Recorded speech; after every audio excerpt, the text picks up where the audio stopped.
બિલકુલ કચ્છમાં અત્યારે જનતાનો મિશ્ર પ્રતિસાદ તો સાંભળ્યો। હવે વડોદરાની જનતા શું કહી રહી છે તે પણ જાણીએ, કારણ કે લગભગ 2 વર્ષ બાદ આ ઘટાડો પેટ્રોલ અને ડીઝલના ભાવમાં નોંધાયો છે। અલ્પેશ સુથાર આપણી સાથે જોડાયેલા છે। અલ્પેશ, વડોદરાવાસીઓનું શું માનવું છે જે ઘટાડો થયો છે પેટ્રોલ ડીઝલના ભાવમાં?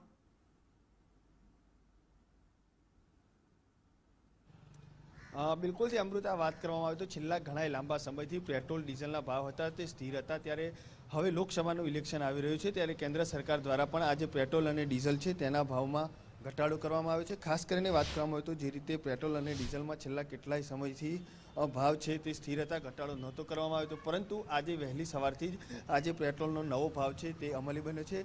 પેટ્રોલ હવે 94 રૂપિયાએ મળશે, જો કે 2 રૂપિયાનો ઘટાડો થતાં હાલ જે પેટ્રોલ પુરાવનાર વાહન ચાલકો છે તેમને ક્યાંક ને ક્યાંક હવે મહદ અંશે રાહત થશે। એટલે ચોક્કસથી કહી શકાય કે આજે પેટ્રોલનો ઘટાડો કરીને જે સરકાર છે તેમણે વાહન ચાલકોને મોટી ભેટ છે તે આપી છે। આપ જોઈ શકો છો તે રીતે વડોદરાના હવે પેટ્રોલ પંપ પર જે પેટ્રોલ પુરાવતા નાગરિકો છે તે શું કહે છે તેમની પાસે જાણવાનો પ્રયાસ કરીશું। શું કહેશો, જે રીતે પેટ્રોલ અને ડીઝલમાં આજ રાતથી 2 રૂપિયાનો ઘટાડો કરવામાં આવ્યો છે, કઈ રીતે જુઓ? કંઈ નહીં, આગળ ઇલેક્શન આવી રહ્યું છે એના માટે એ લોકો ઘટાડો કરે છે, બીજું કંઈ છે નથી। શું લાગે છે કે વાહન ચાલકોને રાહત થશે ખરી 2 રૂપિયા? કોઈ રાહત નથી, 2 રૂપિયાથી કોઈ જ ફરક નથી પડવાનો એમાં। બિલકુલથી હાલ તો વાહન ચાલકો કહી રહ્યા છે કે 2 રૂપિયાથી કોઈ ફરક પડવાનો નથી। આજે ઇલેક્શન આવી રહ્યું છે તેના જ કારણે ક્યાંક ને ક્યાંક આજે ઘટાડો છે તે કરવામાં આવ્યો છે। શું કહેશો, આજે સવારથી નવો ભાવ અમલે બન્યો છે, 2 રૂપિયા જેટલો પેટ્રોલ અને ડીઝલ બંનેમાં ઘટાડો કરવામાં આવ્યો? સારું છે, હમણાં ચૂંટણીના લીધે ઘટાડો થયો છે, પછી એ વધી જ જશે।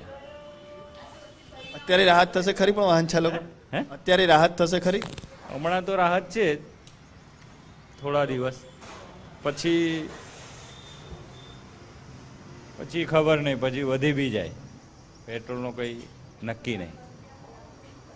બિલકુલથી વાહન ચાલકો છે તે હાલ પેટ્રોલ પુરાવા આવી રહ્યા છે, જોકે અત્યારે તો મહદઅંશે જે વાહન ચાલકો પેટ્રોલ પુરાવી રહ્યા છે તેમને રાહત થશે। ને આપ જોઈ શકો છો તે રીતે વડોદરાના આ જે દ્રશ્યો છે ચોક્કસથી કહી શકાય કે જે રીતે સરકાર દ્વારા પેટ્રોલ અને ડીઝલ બંનેમાં 2 રૂપિયા જેટલો ઘટાડો કરવામાં આવ્યો છે તેનાથી ક્યાંક ને ક્યાંક વાહન ચાલકોને રાહત થશે, કારણ કે હજારો લીટર પેટ્રોલ લોકો પુરાવી રહ્યા છે, પુરાવા આવી પણ રહ્યા છે। એટલે ચોક્કસથી કહી શકાય કે જે રીતે સરકાર દ્વારા નિર્ણય લેવામાં આવ્યો છે, ચોક્કસથી જે વાહન ચાલકો છે તેમને એક મોટી ભેટ કહી શકાય। જ્યારે આવનાર લોકસભાના ઇલેક્શનને લઈને પણ ક્યાંક ને ક્યાંક આ જે ભેટ છે તેને લોકો સ્વીકારી શકે છે। જી અમૃતા। જી, આપ સર્વનો આભાર જે જાણકારી આપી તે બદલ। તો જનતા હાલ મિશ્ર પ્રતિસાદ વ્યક્ત કરી રહી છે, કારણ કે ચૂંટણી આવી રહી છે તેને લઈને આ ભાવ ઘટાડો કરવામાં આવ્યો છે તેવું માનવામાં આવી રહ્યું છે। એ પણ સત્ય હકીકત છે કે લગભગ 2 વર્ષ પહેલા એટલે કે 2022માં કેન્દ્ર સરકારે ઈંધણમાં ભાવમાં ઘટાડો કર્યો હતો અને ત્યારબાદ છેક 2 વર્ષ બાદ 2024માં હવે ફરી એકવાર કેન્દ્ર સરકારે ભાવમાં ઘટાડાની જાહેરાત કરી છે।